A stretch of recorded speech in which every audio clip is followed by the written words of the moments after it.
Dear listeners, good morning and welcome to Comdarchi, the podcast that opens the doors to the fascinating world of architecture. For newcomers, let me introduce myself. I'm the spokesperson of Anne-Charlotte Despons, PhD in History of Architecture, published author, head of a communication and development agency based in Paris, France, dedicated to architecture.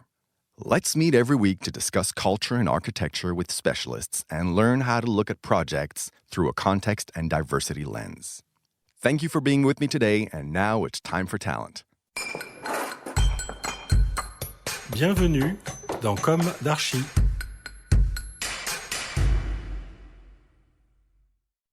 Dear listeners, good morning. This is Esther on behalf of Anne-Charlotte. It's great to be with you again for this comdarchi Season 3, Episode 10. Today we are back in English with a text from the architecture agency COSA, written especially for you about the recent project of the École Européenne Supérieure de l'Image in Poitiers called EESI.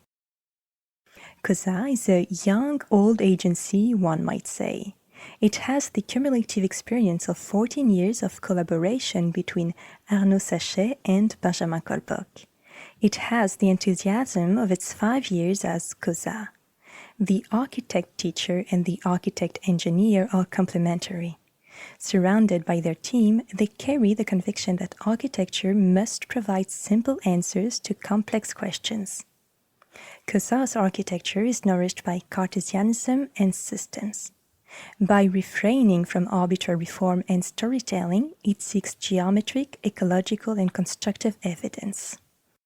Their buildings inform the pleasures of living architecture, such as the landscape, the passage of time on the material, its softness, the beauty of its implementation, etc. From project to project, the agency's work is becoming more and more sedimented, the questions refined and the obsessions strengthened. One of the projects that illustrates this is the new building for the École Européenne Supérieure de l'Image de Poitiers, known as EESI. The EESI is currently housed in several old buildings in the city center which do not meet its needs. Its operation is specific. In contrast to its sometimes cramped buildings, this art school is an open space, whose resources are at the service of the students. Everything is accessible, everything is free. The school lives in friction, encounters, production, and exhibition. Its new architecture must give as much space as possible to uses and practices. The second conviction that led to the design of the project comes from the site chosen by the urban community of Greater Poitiers to develop the EESI, Les Couronneries. The Lambert-Lénac agency is developing an urban renewal plan there as part of the PNRU procedure. They are proposing an artistic center grouping together 3 schools, including the EESI. Les Couronneries is a district of large housing estates, marked by the double seal of modernity and modernization. The type of territory where any architect intervenes today and in the face of which he must take a stand. At COSA, we choose to look at these territories with benevolence. We rely on the notion of the city landscape, originally Stadtlandschaft in German.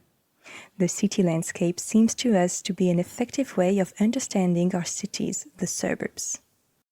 Let us not consider it as an assembly of squares, streets, monuments, but as a large urban structure articulated in a park. Let's not be locked into the discourses of modernist architects either, and let's look at the present of this past. We see the qualities of these buildings.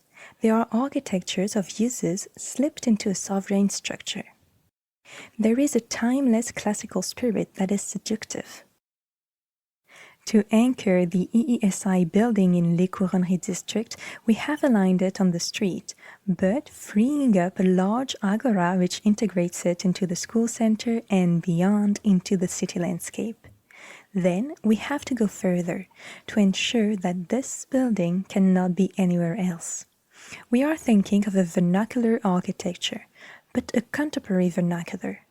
It is not a question of fantasizing about ancestral construction processes, of carving wood from the neighboring forest, which no longer exists. But it is a question of assuming the ordinary of today's construction, made of industrial breeze blocks, prefabricated concrete, pipes whose origin is unknown, standardized electrical boxes, all controlled by standards to which every project must conform. We choose to play with it, sometimes taking it on board, making it a motif. It is then a question of revealing the qualities of certain materials and implementations, whether they are haptic, i.e. linked to touch, or, for example, graphic in the geometry of the assemblies and their repetitions. And, almost surprisingly, in this contemporary vernacular, we find the human hand, the shaping of materials, the work of assemblies. The material is not used in vain, but carries intention and meaning. This approach crosses low-tech, frugality, common sense, whatever you want to call it. It's about using the right materials for the right reasons, seeking more material savings for more uses, versatility, simplicity, and common sense. At EESI, prefabricated low-carbon concrete allows for an earthquake-resistant structure with large spans and less material. The wooden facade and floor modules store carbon and allow for total modularity of use without any work affecting the integrity of the structure. The light and heat gains and fluids are managed by a nave that regulates and irrigates the building. These passive devices avoid the technical debauchery that too often results from esoteric standards. The building is aimed at non-specialists and makes it easy to use. The easiest way to create a draft is to open a window, isn't it? The EESI building becomes a structural and regulatory framework into which interchangeable and evolving program elements are inserted. As good craftsmen, we put together the program, the lot sheet, the various regulations, the possible constructive and technical solutions, and the economy. All of this is architectural engineering, which makes up 95% of our work. Each element of the program finds its place on either side of a central nave. First, there is a forum which groups together the school's most public activities, i.e. the reception, the table d'hôte, the documentary resource studio, the experimentation gallery, and the amphitheater.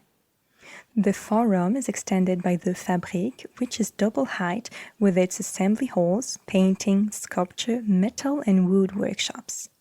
On the mezzanine, we have installed the image, sound, and digital experimentation laboratories, which function like a series of boxes within a box, with their film sets, editing rooms, and laboratories.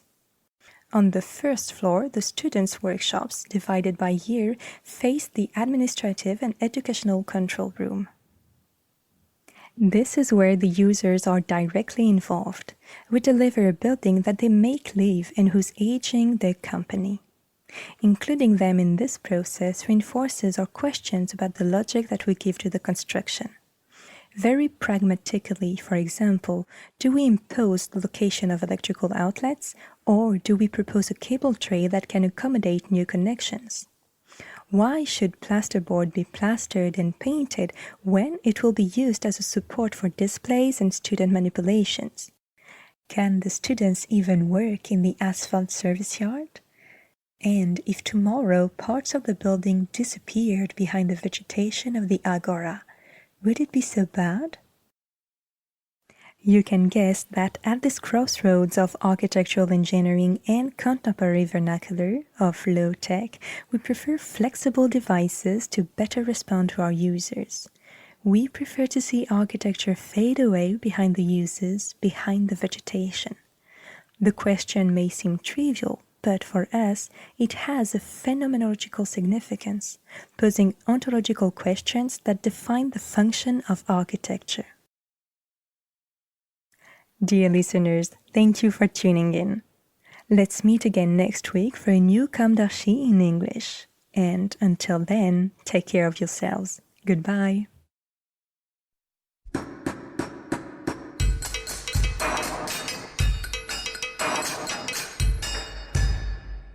Thank you for listening. Don't forget to tune in to our previous content on Instagram at comdarchipodcast. If you like it, make sure to promote the podcast by giving it 5 stars on Apple Podcast and adding a comment, or on any of your favorite podcast platforms. And don't forget to subscribe and listen to all of our episodes for free. See you soon, and until then, take care of yourself.